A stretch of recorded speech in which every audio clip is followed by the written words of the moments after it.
Planning ఏం లేదండి. అంటే నాకు ఫస్ట్ ఇండియా ఏకి వెళ్ళాను. అక్కడి నుంచి నాకు అక్కడ ఇండియా కాలప్ వచ్చింది. ఎలాగైనా తప్పకుండా మన ఆంధ్ర నుంచి ఒక ప్లేయర్ ఆడుతున్నాడంటే తప్పకుండా మంచిగా ఆడాలి, ఇంకా చాలామంది ప్లేయర్స్ రావాలని కోరుకుండేది నాకు. అండ్ నేను బాగా ఆడితేనే అది అవుతుందని భావించాను. అండ్ బాగా ఆడడం వల్ల చాలా హ్యాపీగా ఉన్నాను. ఇంకా బాగా ఆడితే మన ఆంధ్ర నుంచి ఇంకా మంచి ప్లేయర్స్ వస్తారని భావిస్తాను.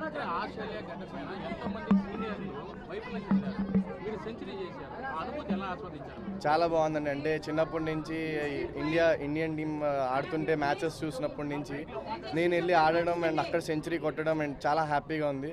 And whole Andhra and Indian proud చేసినందుకు చాలా హ్యాపీగా ఉందండి.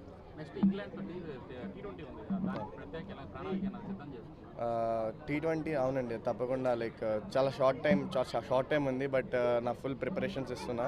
అండ్ లాస్ట్ సిరీస్లోనే ఎలా అయితే బాగా ఆడానో నా 110% ఈ సిరీస్లో కూడా ఇస్తాను. అండ్ మన ఆంధ్రాకి మంచి పేరు తెప్పిస్తాను. ఛాంపియన్స్ ట్రోఫీ ఇంకా లిస్ట్ రాలేదు, బట్ వస్తే మాత్రం నా 110% ఇండియన్ టీమ్కి ఇస్తానండి. ఏం లేదండి, నేను ఆడుతున్నా అంటే మీరు కూడా ఆడగలరు, అదొకటే. అంటే ఇంతకు ముందు వరకు ఆడలేదు, కొంతమంది ఆడారు, బట్ ఇంకా మనం ఎప్పుడైతే 100s ఇంకా మంచి పర్ఫార్మెన్స్ చేస్తామో అప్పుడు యువ క్రికెటర్స్కి ఇంకా మనం కూడా ఆడొచ్చు అని ఒక బిలీవ్ వస్తుంది. అది ప్రూవ్ చేద్దామని అనుకున్నా వాళ్ళకి అదే బిలీవ్ వస్తుంది, వాళ్ళు ఆడతారండి.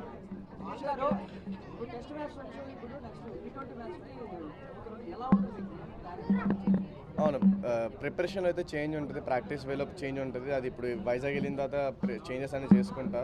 అండ్ వీలైనంత తొందరగా T20 ఫామ్ని మళ్ళీ తెచ్చుకుంటాం.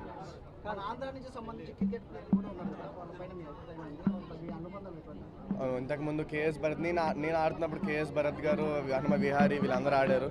వాళ్ళని చూసి నేను స్ఫూర్తి తెచ్చుకున్నా, వాళ్ళతో ఆడాను. ఎంఎస్కే ప్రసాద్ అయినా అవ్వచ్చు, వేణుగోపాలరావు అయినా అవ్వచ్చు, వాళ్ళని చూసి నేను ఒకరోజు ఆడాలని అనుకున్నాను. అండ్ ఆడుతున్నందుకు చాలా హ్యాపీగా ఉందండి. ఇన్స్పిరేషన్ విరాట్ కోహ్లీ అండి. చిన్నప్పటి నుంచి అతను ఐడలైజ్ చేసుకొని వచ్చాను.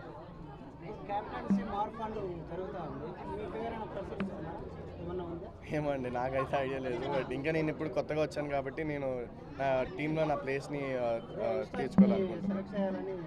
అవునండి, అవునండి, అవునండి, అవునండి.